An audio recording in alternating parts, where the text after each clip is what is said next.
Well, hello there everybody. Thanks for clicking on this video, and let's get right into what I've already pre-recorded. Okay, to revalidate a point that I had made in a previous video regarding my .380 Lyman round ball mold throwing a larger ball, there was a couple of comments, and one in particular that talked about using the digital calipers. I have a very expensive dial caliper. I choose at times not to use it because sometimes it's difficult for me to read the dial. But for the sake of argument, I'm going to do the same thing. I'm going to use the flat bottom, and it's not overly huge, but the point being is that when you measure a circumference, no matter if you measure it incorrectly or however you decide to qualify this, you should never have a number greater than what the circumference is supposed to be, even at the half. So if you have a .380 circumference, then half of it's going to be 1.90. And if you're getting numbers bigger than that, then the circumference is obviously bigger than the .380. Now this is a .380 Lyman mold, brand spanking new. Before I do any casting with it, I want to just re-emphasize. Okay, I just want to re-emphasize my point. Okay, so I'm going to do the same thing. Try to get that right at the bottom. Come down on it. 1.89. 1.88. Okay, but I'm still within the 1.90, even though I may be using a flat bottom measuring device. Okay, so the flat bottom measuring device doesn't really matter. Here we go. 1.90. So that flat bottom really doesn't matter because you're measuring the inside diameter of a circumference. Okay? Now for argument's sake, here's my cheap Harbor Freight digital calipers.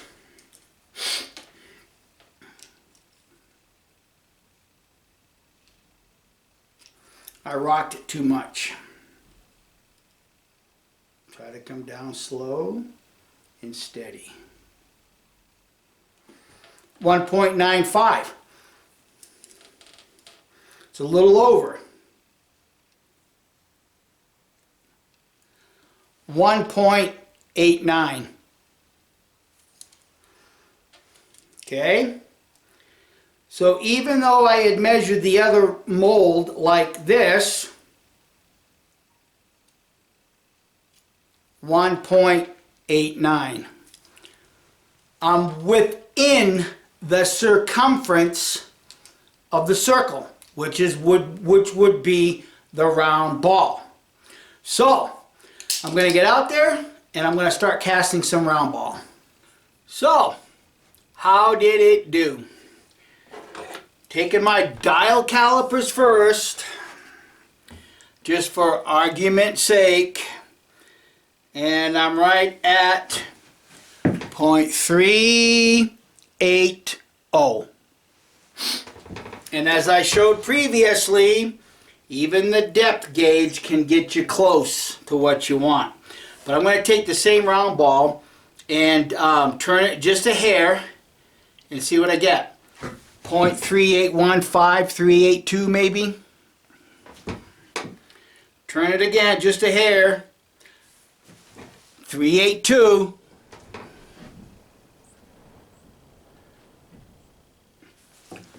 382. 381.5.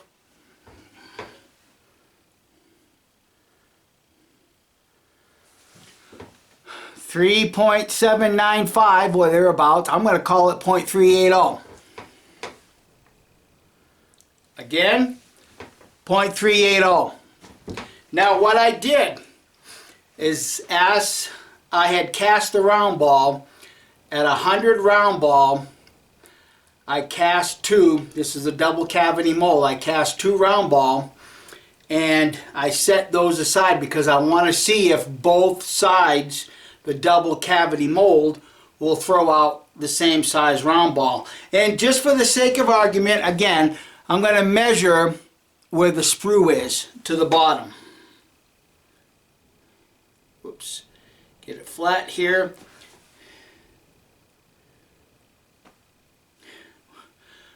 .367.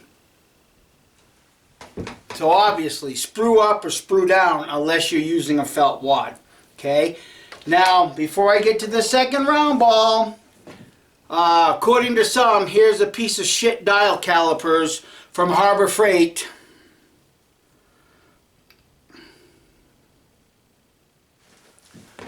.381.5, 382, 381.5, 381 even, 380.5, 379. Now I'm kind of being a little snarky with this, just simply because when people leave comments in the comment section, I don't know if these are just trolls doing this or if these are actually genuine commenters. Now, bear in mind, I've been around guns my whole life, but 99% of those guns have been black powder guns. So I know a little bit about what I'm talking about, okay? Now, here's the second round ball.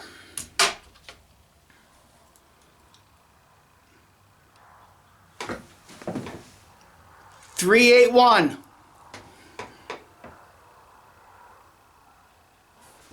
382, possibly .5.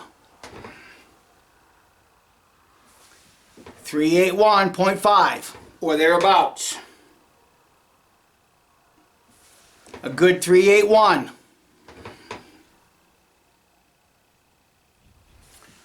379.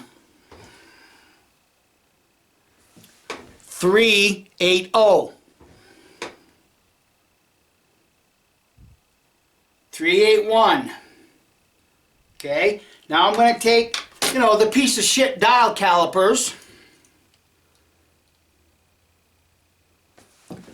381. 379. 380. 380.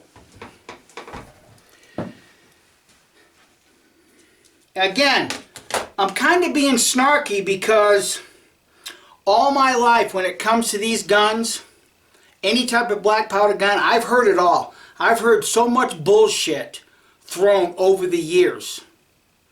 I just can't even fathom. I can't even begin to tell you the amount of bullshit that I've heard over the years. And it's not just about black powder guns, it's about brain tending, it's about throwing knife and hawk. Anything that has to do with, pre-1840 living styles and this hobby. I've heard it all. But there's something that I do want to check out, and I want to share this with you, friends. The other day, when I get done doing the other video talking about tin and lead, I did the same thing. I took these round ball and I showed that Lyman .380 mold does throw a .384, .385, and in a couple instances we saw a .386.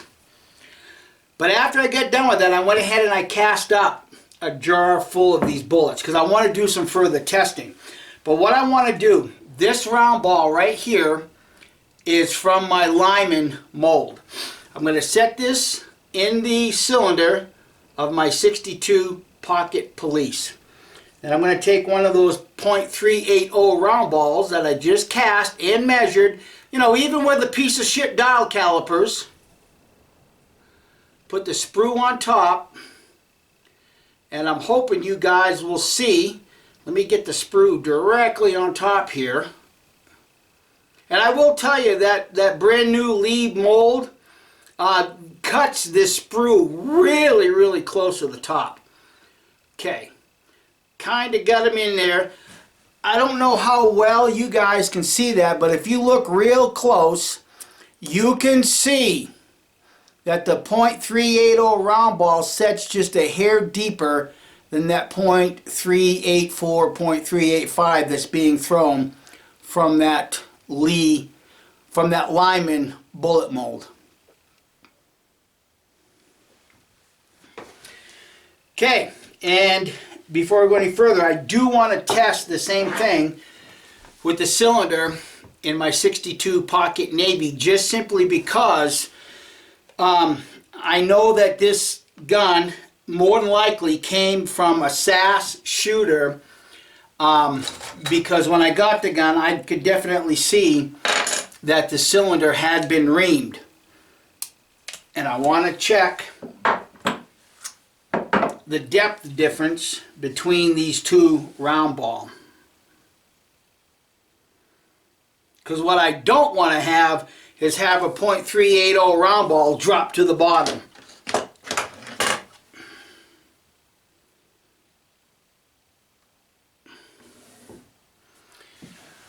Okay, there's the cylinder off of the 62 Pocket Navy, and hopefully you friends can see that that .384, .385 round ball does sit a little bit taller than the .380.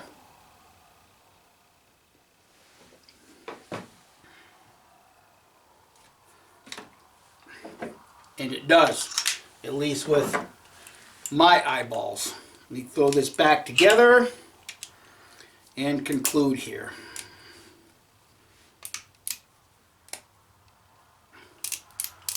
Don't want to get that wedge in there too tight.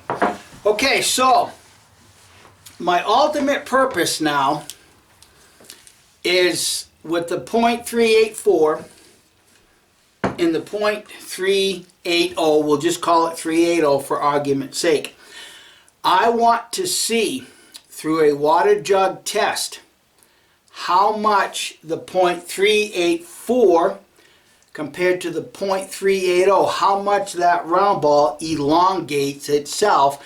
And if it's elongating itself going through the forcing cone, then you should be getting, or I should be getting, longer land to groove engagement. Not tighter, but longer. And albeit maybe 3/4 thousandths. And that's kind of what I want to see in doing this. And once I get that accomplished, well, I'll probably just take all of these and recast them.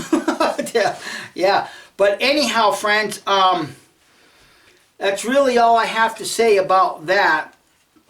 And, you know, again, when some of these commenters, you know, whether that's your intention to be snarky in the comment section or not, you know, I don't know that.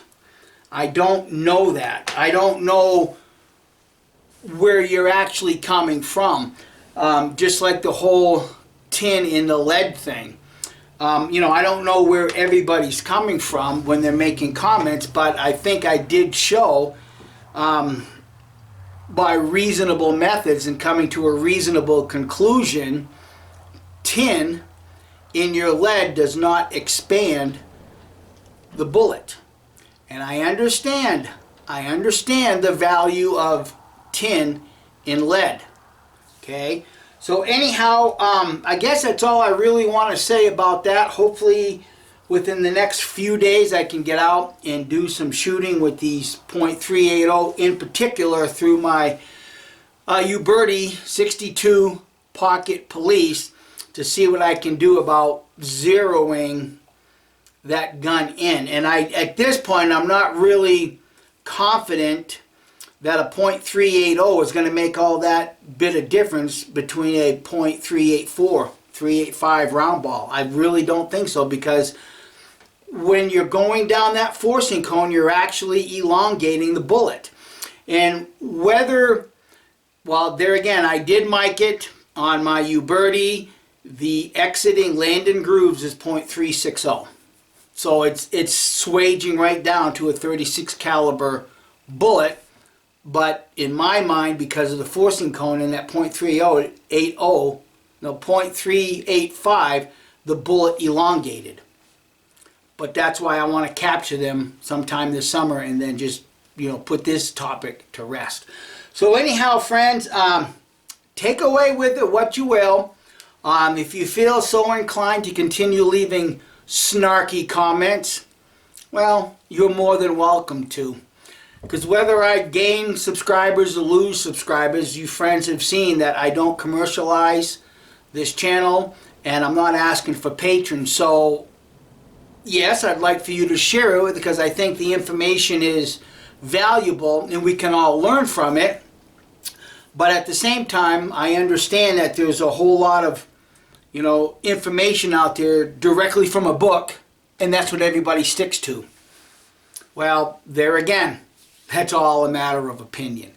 So thanks for watching, and everybody have a wonderful weekend, and I guess we'll catch you sometime in the near future, I hope. Everybody have a blessed day. Bye.